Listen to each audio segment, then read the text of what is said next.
আজকালকার বাচ্চারা ভীষণভাবে মোবাইল অ্যাডিক্টেড হয়ে পড়ছে। তো খুব ছোট থেকেই ওরা আমাদেরকে দেখে, মানে বড়োদেরকে, বাবা মাকে, যে মোবাইল ব্যবহার করতে, মোবাইলে ব্যস্ত থাকতে, তাই ওরাও মোবাইলে অ্যাডিক্টেড হয়ে পড়ে।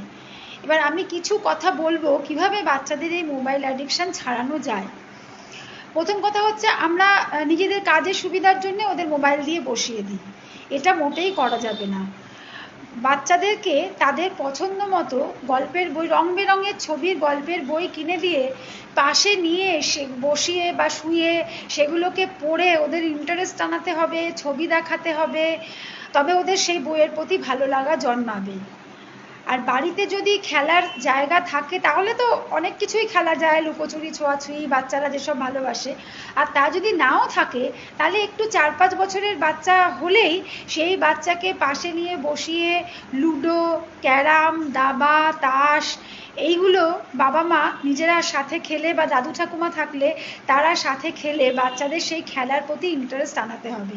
এইভাবে যদি স্টোরি বুক আর খেলার প্রতি ইন্টারেস্ট আনানো যায় তাহলে দেখবেন ওরা মোবাইলটা কম দেখছে, এবং ওদের সাথে বসে নানান মজার মজার গল্প করতে হবে, তবেই ওদের মোবাইলের অ্যাডিকশান কমানো যাবে।